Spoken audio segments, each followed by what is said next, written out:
RDC TV. O Rio Grande se conecta aqui.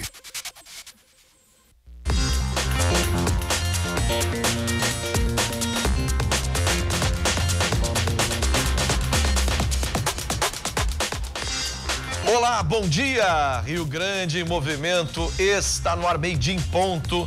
Temperatura está em 22 graus, tempo nublado. Daqui a pouco teremos o tempo aí, a Lilian vai trazer pra gente. Estamos em 27 cidades por todo o Rio Grande do Sul, pelo canal 24 ou 524. O 524 é o melhor. Eu nem falo no 24, porque o 24 você está ali.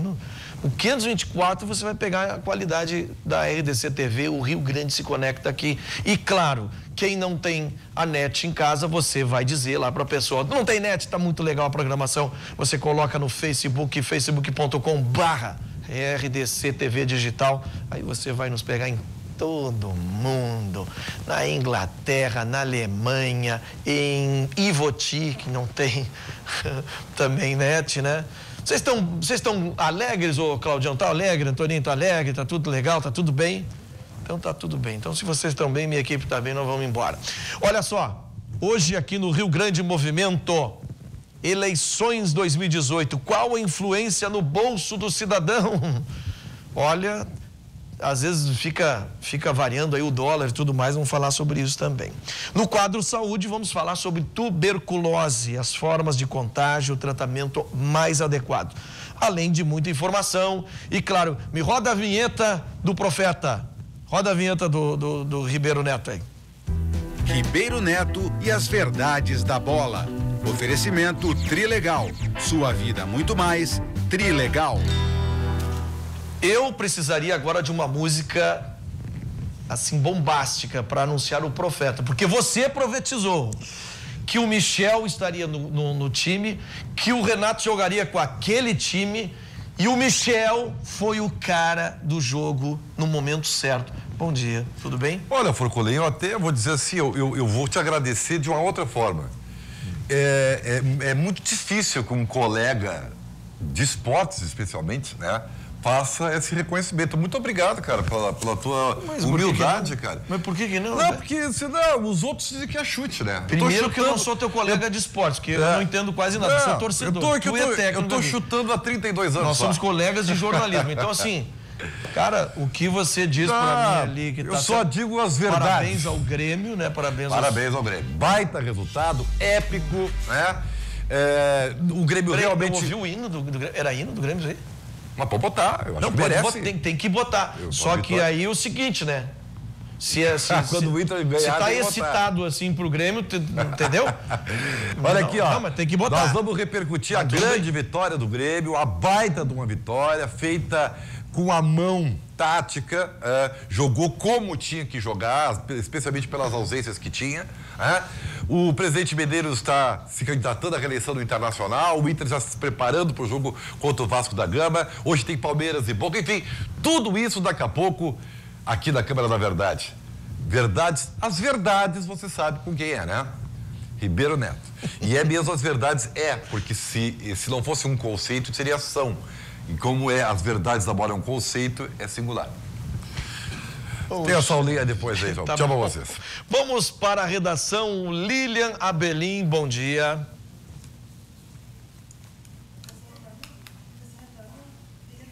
Forcolim, muito bom dia. Muito bom dia aos nossos telespectadores. A gente inicia nessa quarta-feira falando do tempo, é claro, né? A gente quer saber como é que vai ficar hoje, porque tinha expectativa de instabilidade que não se confirmou, né? Todo mundo estava esperando a chuva, não chegou. O que chegou foi um pouco de vento e um pouquinho de derrubada nas temperaturas, que caíram um pouco, ficaram mais amenas.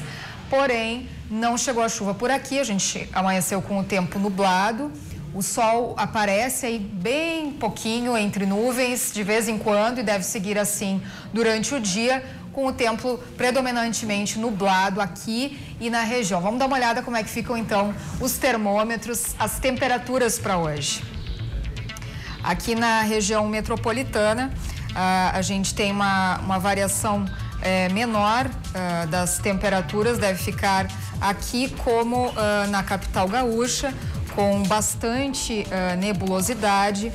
e bastante sol entre nuvens também, assim como nas demais regiões. A gente tem em São Leopoldo 23 graus de máxima, apontando aí a chegada da instabilidade, que não é o que a maioria dos meteorologistas confirma sim a nebulosidade. Assim como lá em Erechim, as máximas devem chegar aos 22 graus, na Serra Gaúcha aos 23, e as temperaturas amenas se mantêm também lá em Rio Grande, onde não passam dos 20 graus, e em Cruz Alta, na região central, 25 graus deve ser a máxima hoje, um pouquinho mais quente por lá, mas as temperaturas em média no estado estão amenas.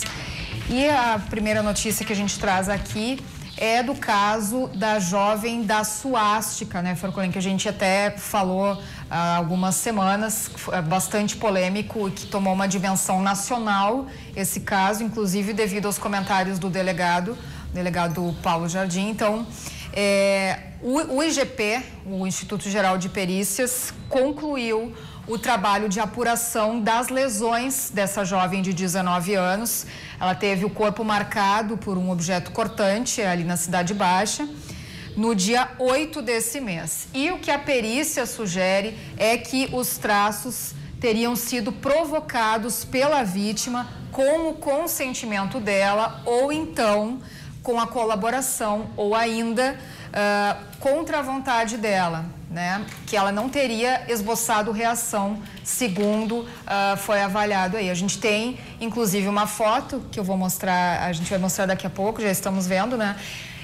Aí a gente pode perceber que são lesões superficiais, são uniformes e sem profundidade, segundo o laudo.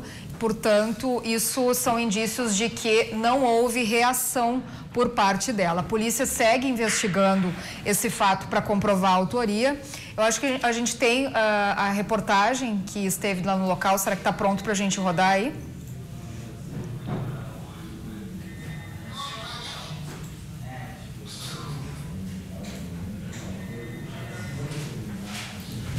Não temos ainda. Traz não pra temos cá, ainda a reportagem. Está pronta a reportagem? Fala comigo aqui, Fernando. Mas a polícia segue investigando falando lá. Esse caso, segue investigando se foi realmente marcada por uma suástica, a jovem, ou se é um outro símbolo, como já havia sido levantado pelo delegado responsável pelo caso. A menina, segundo a advogada dela, e segundo a menina disse também em depoimento à polícia, ela disse que teve um ataque de pânico e apagou durante o ataque ali que ela sofreu ao descer do ônibus, por isso não se lembra de nada. Porém, lembra que antes do ataque, ela teria descido do ônibus, teria sido atacada por 2 homens, porque estava com adesivos que indicariam a sua orientação sexual e a preferência por quem ela votaria nas eleições. O nome dela segue mantido em sigilo pela polícia. E são, como eu disse, a gente pode ver aí nas imagens, escoriações superficiais. Segundo o delegado Paulo César Jardim, responsável pelo caso, ainda não tem um prazo definido para a conclusão da investigação, mas vai tentar ouvir novamente a vítima e o depoimento da jornalista que divulgou todo o fato nas redes sociais. Forcolém. Bom, tá aí o adjetivo que eu tenho para essa menina, eu não posso falar na televisão. Mas é automutilação, tentou forjar uma prova que não existia para criar um pânico, quer dizer, uma palhaçada, né? Você menina, agora bota a sua mão na consciência e veja, e vocês jovens que estão nesses meios aí, políticos e tudo mais, vejam se é necessário fazer uma palhaçada dessa. E, inclusive, movimentar toda a Polícia Civil, inquérito, perito. Enquanto que esse perito está ali se debruçando para fazer toda aquela prova técnica ali, para desmontar o que a menina fala, ele está deixando de fazer outras coisas. Sabe por quê? Porque a pressão da imprensa e tudo mais, que todo mundo, uma suástica, não sei o quê, aí o cara deixa de fazer outras coisas que são necessárias e são graves. Então é ridículo. O adjetivo que eu tinha para ela aqui, eu não vou dizer porque eu estou na televisão, mas eu vou dizer depois, quando eu for ao banheiro ali, eu digo para mim mesmo, olho pro espelho, entendeu? Aí eu falo, não tem problema. Então assim, parem com essa palhaçada, né? Parem de forjar isso, forjar aquilo, fake news, de tudo. de informação e até lesões não é necessário para uma democracia, aliás, é desnecessário e ainda não é saudável também. Vamos continuar aqui. Fernandinho, eu vou para o break ou já vamos para a nossa entrevista aqui, querida? Vamos para o break? Então tá bem. Vamos para o break, depois eu volto aqui. Vamos saber sobre a economia oscilando agora na reta final e como é que ficam as expectativas. Já volto.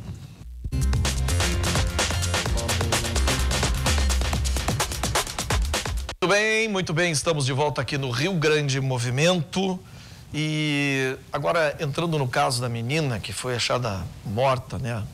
E a princípio a primeira informação que foi afogada, foi sequestrada e depois apareceu morta. Os familiares e a população está muito à flor da pele, porque foi divulgado um retrato falado. E esse retrato falado bate com um monte de pessoas, né? Começa a ter um monte de gente parecida. Assim, basta ser um pouquinho gordinho, ter um óculos, um cabelo baixinho, a galera já começa a correr e isto está perigoso.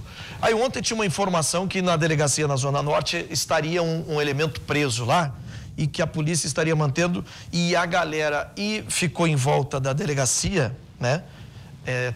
E tentou ali invadir a delegacia, foi um terror.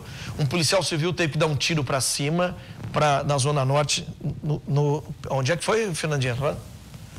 Próximo da Protásio Alves. Então vamos ver se a gente tem as imagens aí, enquanto que eu estou falando, Chiclete. Manda as imagens aí que eu vou narrando. Aí é o momento, à noite já, que o choque chega para dispersar, né, as pessoas, porque começou um vandalismo, quebra-quebra de ônibus e tudo mais. Agora eu vou dizer uma coisa para vocês, amigos e amigas, este crime chocou. Eu vou dizer o que eu já falava no Rio de Janeiro, quando morria alguém na comunidade, saíam quebrar tudo, fazer coisa. Não é isso que vai trazer, não é isso que vai forçar uma investigação melhor, viu?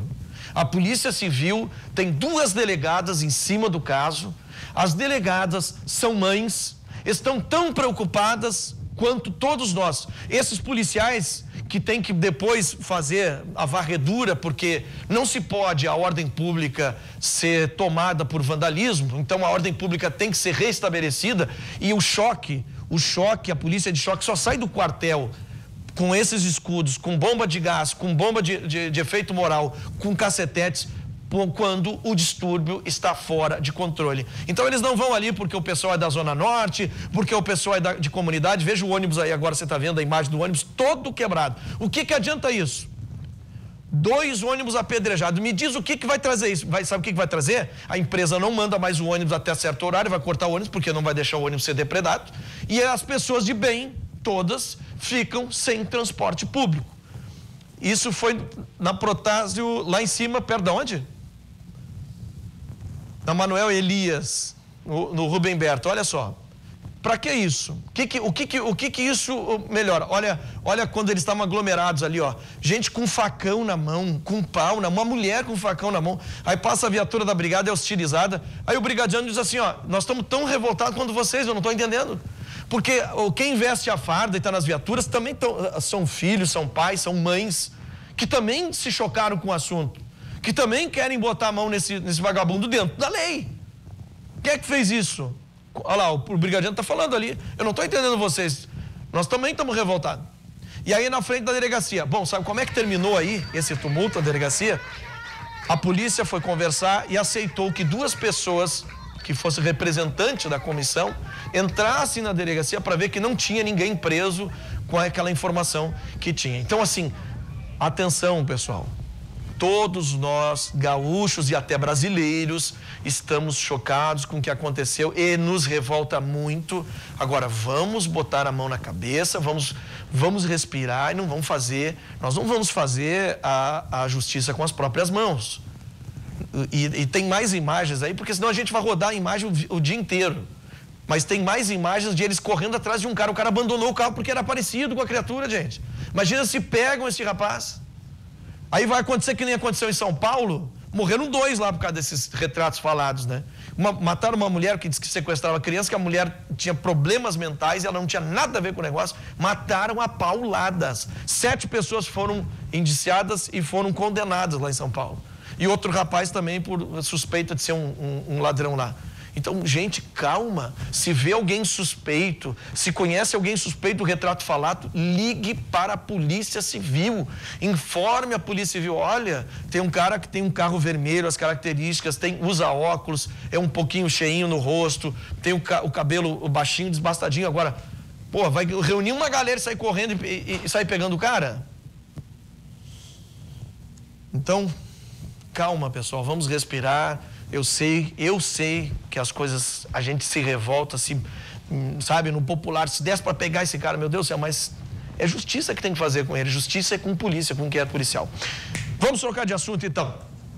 Eduardo Starosta, consultor de economia, vai nos falar sobre, ele é consultor de economia da Federação das Câmaras de Dirigentes Lojistas do Rio Grande do Sul, já veio aqui conosco, outro dia estava aí, né? Sim.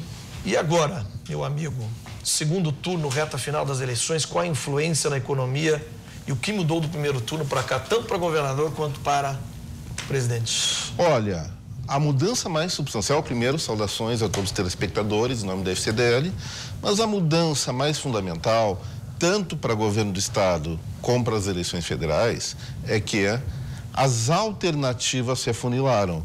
Nós comentamos na última vez que nós tínhamos 5 candidatos com possibilidade de ir para o segundo turno nas eleições presidenciais. Aqui no Rio Grande do Sul eram 3 ou 4. Sim. No momento que isso afunila, as decisões em relação ao futuro da economia ficam mais fáceis.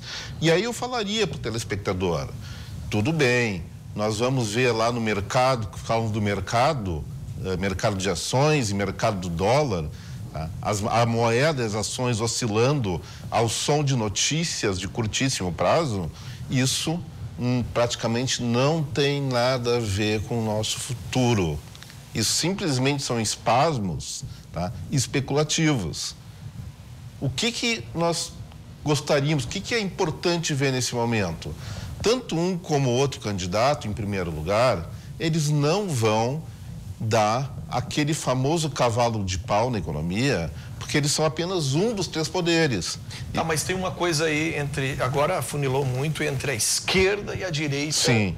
Né? Então, assim, o que eu tenho assistido nos programas de economia, eles falam abertamente, e nós estamos aqui para falar sobre a economia que gira em torno dentro dessas pautas. Tá certo. Né? Então, assim, o que tem falado os economistas claramente é que o empresariado enxerga em Bolsonaro uma esperança de retomada do livre mercado. Exato. E aí, aquele dinheiro americano, alemão, que saiu daqui, japonês também, voltaria para o Brasil em reinvestimento. E com outro candidato, Haddad, eles enxergam diferente, eles enxergam uma instabilidade que precisaria de um tempo maior para entender se realmente poderiam retomar esses investimentos. Você também enxerga assim?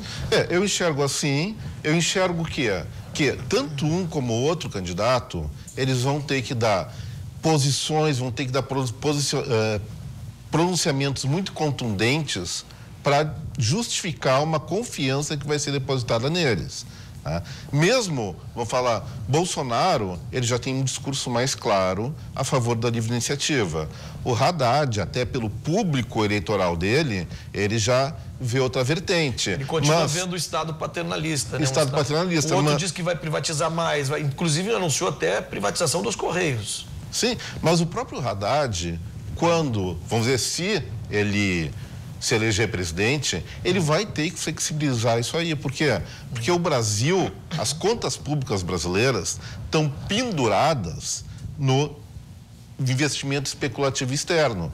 Se ele não der uma visão de estabilidade e promissora para esses investimentos, ainda mais com o juro no mundo subindo, esse dinheiro todo vai para outros países e o Brasil vai se ver em maus lençóis. Então ele não vai ser, eu acredito que ele não vai ser fundamentalista ao ponto de manter uma tendência ou um prognóstico do que realmente ele defende na campanha. E no Estado? No Estado, eu diria o seguinte, eu acho que são dois... Pela primeira vez, talvez, nós estamos numa situação privilegiada. São 2 candidatos que não tem muitas diferenças entre um e outro. São dois bons candidatos, são dois bons gestores. Então, tanto um como o outro se eleger, não vai mudar também muito a rota do Estado. O que é importante no Rio Grande do Sul, sim, é recuperar as contas públicas para conseguir atrair investimento. O Brasil é a mesma coisa. O Rio Grande do Sul não tem volta, né? Ele precisa se desvencilhar de algumas gestões, né? Que não tem como carregar, é pesado para o Estado, arrasta o Estado, isso? Isso aí, eu me lembro que vamos falar do final dos anos 80, a maior parte das pessoas não era nascida. Nós fizemos, quando eu trabalhava ainda na Federação das Indústrias, um diagnóstico mostrando o que ia acontecer com o Rio Grande do Sul se continuasse na mesma batida que já estava, de corporativismo, de aumento do gasto público, aumento de impostos, e não deu outra. Nós temos agora uma situação em que só a Previdência do Estado do Rio Grande do Sul já quebra com as contas do Estado. Isso aí tem que mudar, mas tem que mudar de uma maneira inteligente. Não adianta, por exemplo, aqui, aumentar o imposto. Nós da FCDL fomos muito contra aquele aumento tributário que ocorreu lá no início de 2016, porque aquilo não resultou em aumento de arrecadação, só resultou em quê? Em evasão de empresas. Agora tem indústrias calçadistas no Vale dos Sinos e Paranhana que estão saindo do Rio Grande do Sul para ir lá para o Nordeste por uma questão tributária favorável. Isso é um fato. Então, a questão fiscal, ela tem que ser tratada. Acho que o Rio Grande do Sul chegou no momento em que tem que rever esse posicionamento e privilegiar inovação. Esse é o segredo para retomar o desenvolvimento do Rio Grande do Sul e muito também do Brasil. Muito obrigado, Eduardo Starosta. Sempre muito bom. Eu que agradeço. Estamos sempre à disposição em nome da FCDL do Rio Grande do Sul. Quem sabe depois das eleições a gente volta a fazer uma análise daí já com... Aí vai ser mais divertido, porque nós vamos ter cenário claro. Eu não gosto de fazer chute na economia, porque a chance de erro sempre é muito grande. Então vamos esperar essas eleições e vamos rediscutir o assunto. Vai ficar bem mais claro, bem mais divertido. Com certeza. Vamos para a Lilian. Lilian, na redação, tem informações. Forcolém, agora sim te ouço, tá? A gente teve um probleminha antes no áudio, não estava conseguindo te ouvir. Seguindo falando de eleições, foi divulgada mais uma pesquisa Ibope agora para as intenções de voto para presidente aqui no Rio Grande do Sul. Bolsonaro ficou com 58% dos votos válidos e Haddad com 42%. Então, é mantida a vantagem do levantamento anterior para o candidato do PSL, Jair Bolsonaro, em relação ao adversário do PT, Fernando Haddad. Então, o Bolsonaro tinha 59% dos votos válidos aqui no Rio Grande do Sul, oscilou ali na margem de erro para 58%, e Fernando Haddad foi de 41% para 42%, subiu um pouquinho. E nos votos totais, Bolsonaro aparece com 51% das intenções de voto aqui no Rio Grande do Sul e Haddad com 37%. E o petista teve um melhor desempenho com os entrevistados nos votos válidos com renda de até 2 salários mínimos, 50% dos entrevistados. Agora a gente vai falar de 2 operações que foram realizadas, nós temos imagens aí, uma delas relacionadas às eleições de 2018, a Operação Olhos de Lince, é relacionada com irregularidades, crimes que foram realizados nas eleições de 2018. São 9 ações que ocorrem ao mesmo tempo, realizadas pela Polícia Federal nessa quarta-feira. A gente tem as imagens aí para dar uma olhada. São cumpridos 4 mandados de busca e apreensão fora do Rio Grande do Sul, lá em São Paulo, em Minas Gerais e aqui em Caxias do Sul, no Rio Grande do Sul. Também são feitos termos circunstanciados, são intimados os investigados em todos esses locais, em todos esses estados. São ações que fazem parte de atividades do Centro Integrado de Comando e Controle Eleitoral, resultado do acompanhamento feito pela Polícia Federal nas redes sociais e durante essas eleições. Para a identificação dos investigados foram usadas várias técnicas, inclusive reconhecimento facial, e alguns outros critérios utilizados pela Polícia Federal. Os crimes de violação do sigilo do voto e incitação ao crime de homicídio são apurados, então, hoje nessa ação da polícia, e os investigados respondem por essas participações. Outra operação é a Operação Abaeté, que é a segunda fase, está na segunda fase, e acontece no interior do estado, ali na região central, em Agudo. 3 pessoas foram presas, também temos imagens aí. Um adolescente de 15 anos foi apreendido pela Polícia Civil hoje. As detenções foram em flagrante e resultado dos 9 mandados de busca e apreensão que foram cumpridos. Entre os presos estão 2 homens de 20 e 19 anos, uma mulher de 18 anos, que estavam na mesma casa, e o adolescente em uma outra residência. A primeira fase foi deflagrada em julho para combater o tráfico de drogas e impedir que essas pessoas migrem da região metropolitana para lá. E os 2 homens e a adolescente, o adolescente e a mulher, são todos da cidade de Montenegro, aqui perto da capital. Com eles foram apreendidos também quantidade de cocaína, de crack, de maconha, e temos aí então esse total de prisões. Daqui a pouquinho mais notícias, Forcolém. É isso aí, Montenegro é uma cidade maravilhosa, uma cidade muito boa, bacana. E vem aí, depois do intervalo, as verdades da bola com o profeta Ribeiro Neto. Ele disse o time que o Renato ia utilizar e o Michel, que foi o principal ator desse jogo aí. Já voltamos.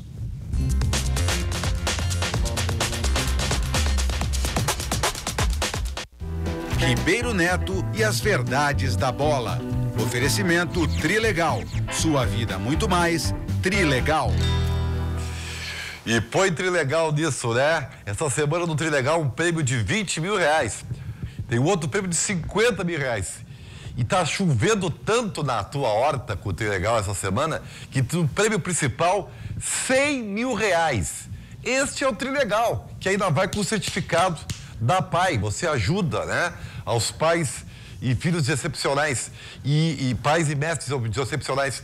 Esse é o Trilegal, fantástico. Um prêmio principal de 100 mil reais está chovendo na tua horta. Aproveite, meu velho, tá? Para sua vida ficar mais Trilegal. Aliás, Trilegal mesmo tá o tricolor. Vamos começar, eu não vou aqui ficar me gabando e tal, de que eu sou bom, né? É o que tu quer, né, Ribeiro? Quem me acompanha... É o que tu quer, né, Ribeiro? Eu não preciso ficar jogando confete numa obviedade, né? Ô, JB, tá bom. O Grêmio ganhou bem.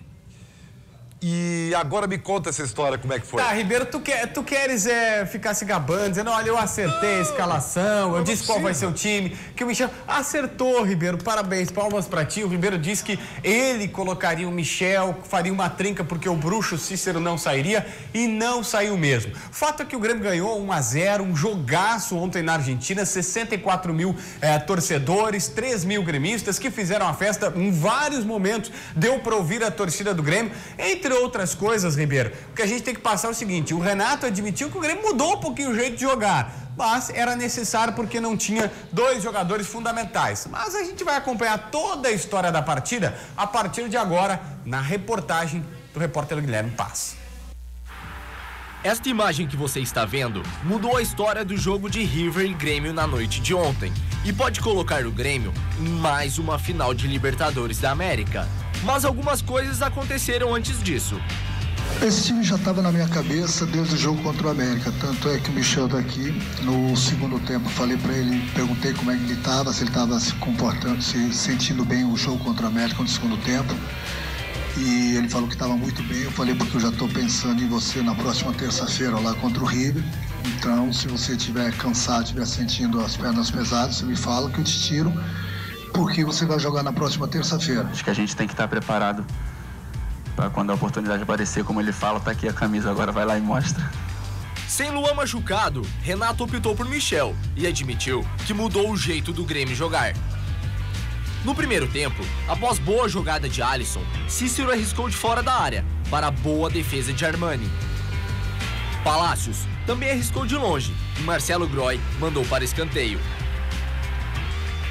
O River continuava pressionando, com chutes de fora da área. E novamente Palácios parou em Groy. No escanteio, Pínola dividiu com Jeromel e Marcelo fez mais uma boa defesa. No início do segundo tempo, em rara oportunidade em que Maidana se livrou de Kahneman, o zagueiro do River subiu sozinho para cabecear. E como você já viu, Michel mudou a história do jogo. Após cruzamento de Alisson, o camisa 5 subiu sozinho e fez 1-0 o Grêmio.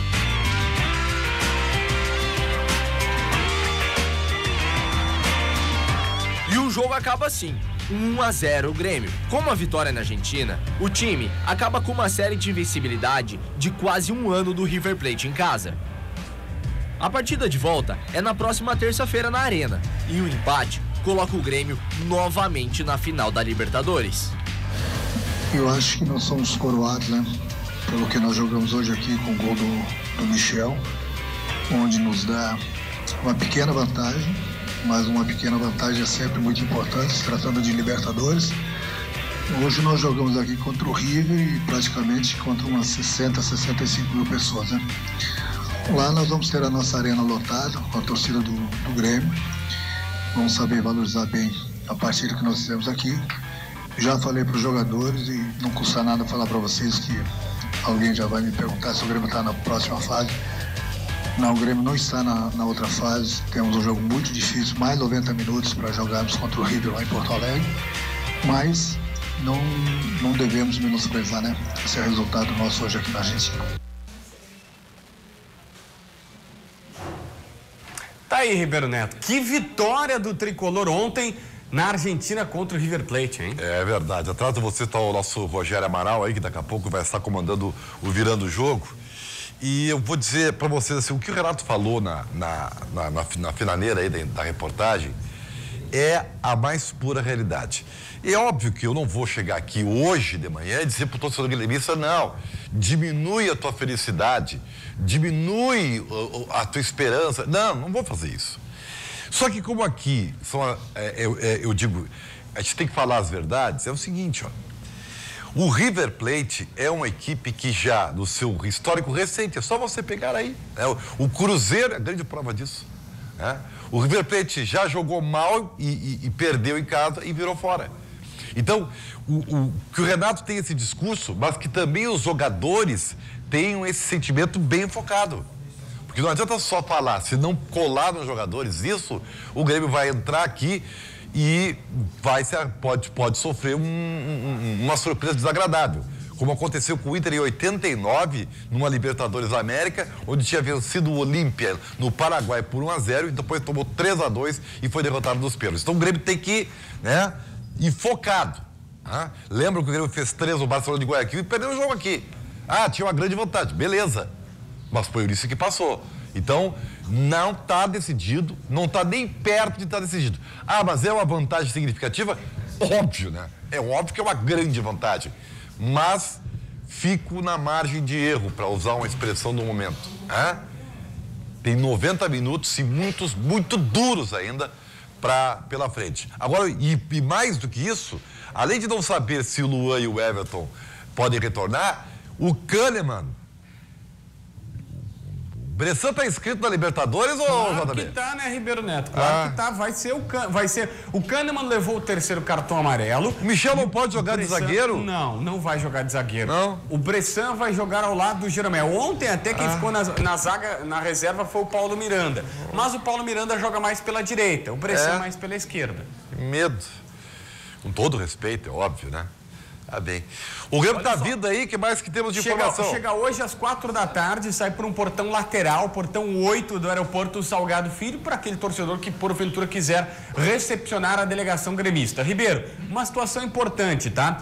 O Grêmio, ele perdeu o Luan no jogo de ontem e não foi pela fascite plantar. Acontece que o Luan, no treinamento no CT do Boca Juniors, acabou sentindo uma lesão muscular. e agora passa a ser uma dúvida séria para o jogo da volta. Aliás, nós temos uma aspa aí da declaração do Duda Crefft, vice-presidente de futebol do Tricolor, que conversou com a imprensa, e nessa declaração o Duda Crefft deixa muito claro o quanto é preocupante a questão, principalmente do Luan. Tá aí na tela para você conferir o que disse o Duda Crefft, vice-presidente do Grêmio. Abre aspas para o Duda. Se eu tivesse que dar um chute, não mais do que um chute, porque não sou médico, eu diria que a probabilidade de contar com Everton é bem boa e a probabilidade de contar com Luan não é boa. É o que está dizendo Duda Crefft, vice-presidente do Grêmio. Porque se for lesão muscular, é evidente que numa semana não recupera. O exemplo é o Everton, que não se recuperou. Agora, eu tenho uma coisa só que eu discordo. Parem com essa história de que, vamos poupá-los para a final. Não, tem que passar pelo River Plate, eu tô avisando, hein? É jogo casca. Mas quem é que não falou se isso, brinca. Ribeiro? Não, no cara. Grêmio ninguém falou. Não, é evidente que no Grêmio não, eu tô falando aqui pro telespectador. Mas desculpa, Ribeiro, uma torcida não define planejamento, é o Renato, e o Renato... Mas influi. Presta atenção quantas vezes o Renato falou na coletiva, isso pode até virar matéria. Pequena vantagem. Tá pequena bom, vantagem. isso aí. Olha, no mínimo umas 10 vezes na coletiva. Tá bem, e que bom que seja assim mesmo, que bom que seja assim, tá? Que bom. Enfim, vamos aguardar, né? Terça-feira, ainda tem ingresso, isso é um serviço de utilidade pública. Tem pouquíssimos ingressos e de camarote. Tá difícil a coisa, Ribeiro. Mas claro, né? O jogo ganhou uma proporção. Me contaram que ontem no show da Shakira, quando saiu o gol do Grêmio, foi um negócio impressionante, né? Diz que ela perguntou o que estava acontecendo. O que estava acontecendo? Não, só o gol do Grêmio no Monumental de Nunes, só isso. Não, tranquilo, nada mais. Nada importante, né? É verdade. Ô, Ribeiro, deixa eu pegar... Tem Inter hoje ou não? Deixa eu pegar um carro, nem é avião, né? A gente estava em Buenos Aires, agora vamos de helicóptero, de tritaxi aéreo, então, que é mais rápido. Isso, boa. Vamos direto pro CT Parque Gigante, onde o repórter Pedro Oliveira vai nos contar uma história muito importante que aconteceu lá. A calma do Rio Guaíba não é a mesma do CT Parque Gigante. Afinal, Rodrigo Caetano e Patrick não estão muito calmos com a arbitragem. Ele podia marcar tudo, menos impedimento. O lance em que Patrick se refere é o do segundo gol de Leandro Damião. Comentaristas e especialistas divergem opiniões, mas dentro das opções de falta fora da área, impedimento e gol, o juiz Ricardo Marques Ribeiro marcou o impedimento. Mais uma vez fomos prejudicados pela arbitragem, mas também não vale a pena ficar falando o tempo todo. Eu acho que a gente já, após a partida, falou o que tinha que falar em relação a eles. É torcer para que esses erros não aconteçam, mas foi uma partida que a gente merecia a vitória. Mas a polêmica não parou por aí. Após o jogo, mais confusão.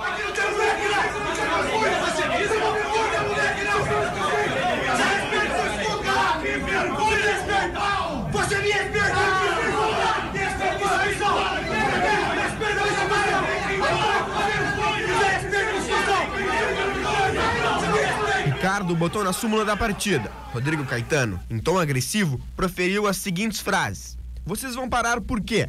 Vocês decidiram o campeonato. Erraram feio. Seu safado. Absurdo o que vocês fizeram aqui hoje." E em momento nenhum eu o chamei da palavra na qual ele identificou a minha abordagem, né? Como safado. Não faço isso nem com ele nem com ninguém. Não tenho isso no meu histórico. Jamais faria um negócio desse. E a forma como ele realmente estava bastante alterado após o jogo, eu acho que demonstra realmente a consciência que ele teve e talvez ter errado no lance capital do jogo. E o caso não irá parar aqui. Caetano garante que o Inter levará o caso à CBF e tanto ele quanto o Inter irão se defender o máximo possível. No que for necessário, o Internacional vai me defender, eu vou me defender daquilo que não traduz a realidade e que ele faltou com a verdade. E aí Ribeiro? Na verdade é o seguinte, ó, verdades da bola, tá? Vem pra cá, olha aqui, ó.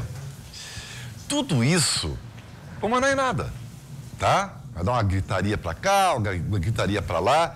E eu, particularmente, já disse pro JB, acho, esta imagem que mostra o chilique do árbitro, ela só é meia verdade, porque não mostra o chilique de parte do Inter.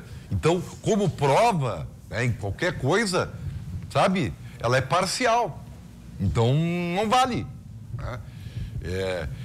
O Rodrigo Caetano dá. O Rodrigo Caetano disse o seguinte, JB, dá pra ver a falta de tava destemperada, o chilique, o juiz. Sim. Tá, mas e o resto não tava, do outro lado que não foi mostrado, não tava com o chilique também? É verdade. Então aí, meus amigos, aí fica injusto, né? Hoje tem uma reunião importante do Internacional também, né, o JB? É verdade, que o presidente Vitor Pífero, o seu vice Pedro Afatato e também Alexandre Limeira, todos serão julgados pelo Conselho Deliberativo do Internacional e podem... Ô, Ribeiro, vamos ser sinceros aqui, vamos jogar limpo. É uma pena que não resulta em nada, porque eles podem ficar, por exemplo, o presidente Vitor Pífero pode ficar 10 anos afastado e não pode concorrer a nada, mas o presidente já não ia concorrer e se concorresse não levaria. Então não vai levar muita coisa.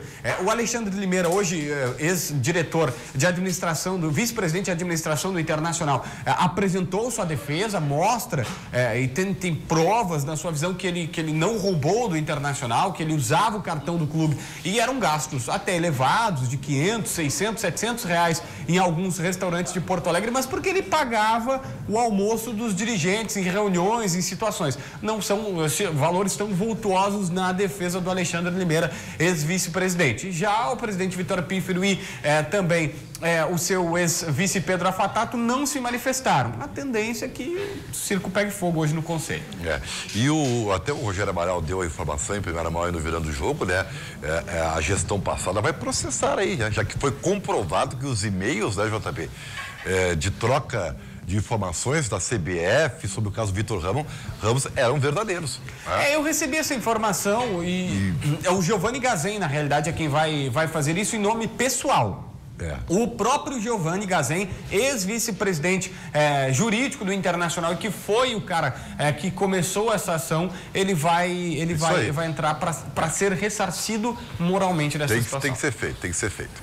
Muito bem, ficamos por aqui. Na sequência tem o Forcolém, Rio Grande Movimento e daqui a pouquinho tem o Virando o Jogo com o comando do Rogério Amaral e toda a repercussão da épica vitória gremista em Buenos Aires. Tchau, volta à noite. Ribeiro Neto e as verdades da bola. Oferecimento Trilegal. Sua vida muito mais Trilegal.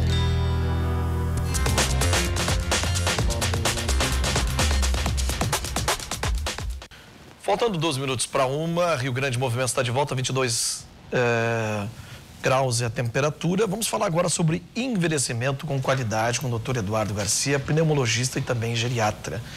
Tudo bem, doutor? Seja bem-vindo. Bom dia, tudo bem? Bom dia, tudo bem. Envelhecimento com qualidade de vida é possível, né? É possível, sim. A gente tenta sempre passar o melhor recado para a população, porque viver mais seria bom viver bem e não simplesmente viver mais tempo numa qualidade de vida ruim, dependendo de muitas pessoas, de uma estrutura. Então, deve começar cedo. Né? Começar cedo, se preparar para os anos vindouros que virão. Claro, a gente sabe que começa a envelhecer ao nascer e muitas doenças e problemas acontecem lá na infância. Obesidade, sedentarismo. Hoje em dia nós temos muito uso de aplicativo que limita bastante as brincadeiras das crianças. Então a obesidade infantil está aumentando. Isso são problemas que vão posteriormente para a vida adulta e na velhice com certeza o pedágio vem. E o pedágio caro, né? Pedágio caro. Então nós devemos sempre nos preparar a partir de todas as idades, né? O check-up lá desde jovem, se preparando o que vai comer daqui a 10 anos. Hoje eu estou com 48, eu quero me preparar para chegar aos 60. Isso me dizia o meu cardiologista. As pessoas não se preparam para saltar 10 anos à frente, dos 30 para os 40, dos 40 para os 50, dos 50 para os 60. É verdade. Na verdade, a gente faz hoje em dia gestão de tantas coisas e a gente não faz gestão de si próprio, né? Essa pergunta de como eu vou estar daqui 10 anos é bem inteligente e é uma provocação para todos nós. Onde eu quero estar daqui 10 anos, como eu vou estar, como é que vai estar a minha memória, o meu corpo, o grau de atividade física que eu faço hoje ou não, como eu me alimento, os níveis de estresse, sono. A minha outra área de ação é pneumologia, então a gente considera o cigarro o mais perfeito envelhecedor que o homem criou para si mesmo. O cigarro é terrível, né? O cigarro acaba com a pessoa. E o fumante, ele tem ideia que as pessoas que não fumam também, ele não tem, porque as pessoas fumam. Aqui, às vezes, no pátio, enquanto a pessoa fumando, a gente tem que passar a gente tem que cheirar aquilo ali, né? Tem que respirar O fumante, ele perde essa noção de espaço, de tudo, porque tiveram que ter leis proibindo hoje, né? Que o cara fume... Porque senão saiam fumando, né? Com certeza, avançou muito no Brasil a legislação antifumo nos locais públicos e restaurantes, etc. Isso é um grande avanço. Se a gente se reportar há 20 anos, entrava num restaurante, a exceção era alguém que não fumasse. Hoje, o fumante tem o seu espaço. E às vezes não tem nenhum espaço para ele. Mas a ideia é que o fumo tenha que ser restrito cada vez mais, porque num ambiente como esse, se eu fumar, os outros vão fumar também, que é o fumante passivo. E dentro desse planejamento de envelhecer com saúde, o senhor diz que o fumante, ele está praticamente quase um condenado. É muito difícil alguém que fuma ter qualidade de vida e esperar mais idade chegar? O termo condenado é pesado, porque a gente sempre pode sair da condenação, né? Mas assim, o cigarro... Mas ele tem que largar daí o fumo? Claro que sim, claro que sim. Sempre que a gente fala em envelhecer com saúde, sempre se fala em alimento, em atividade física, em sono. Com o cigarro na mão, fumando, não tem negócio. Não tem negócio.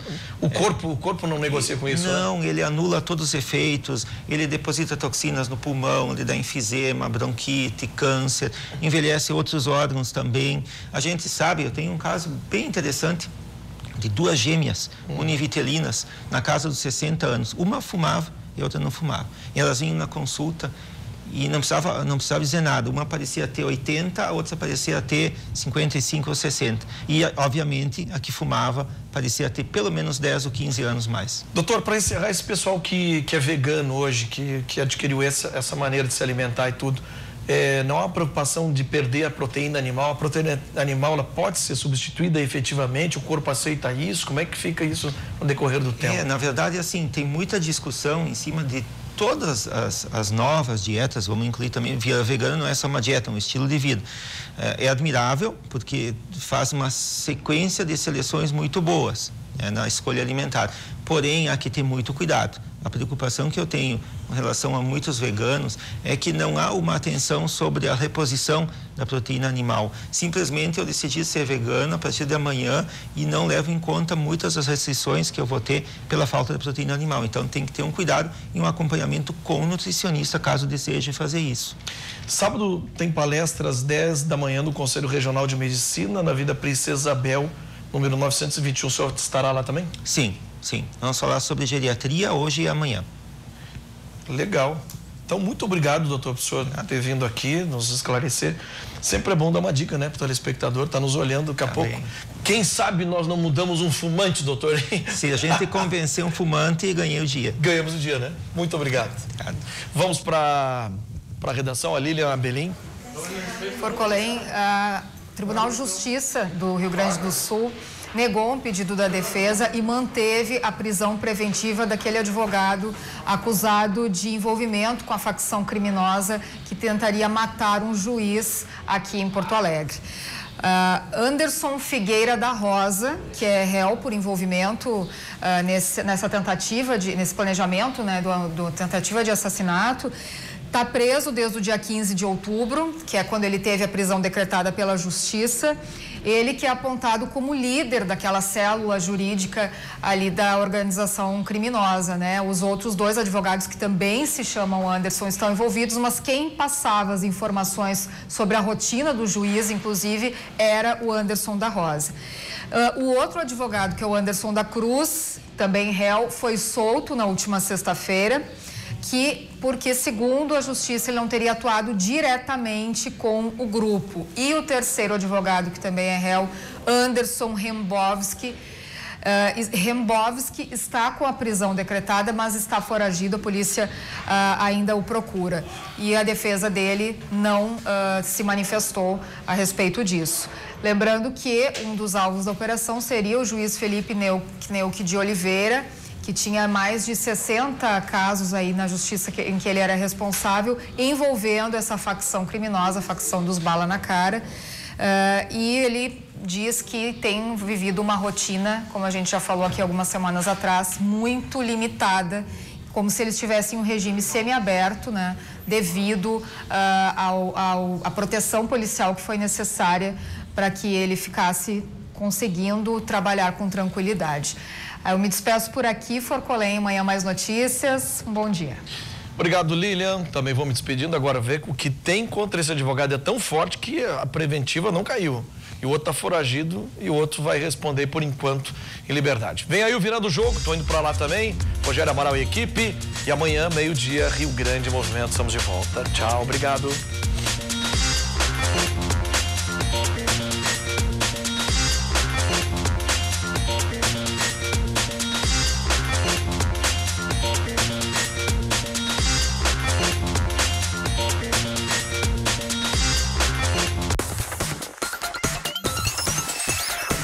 RDC TV. O Rio Grande se conecta aqui.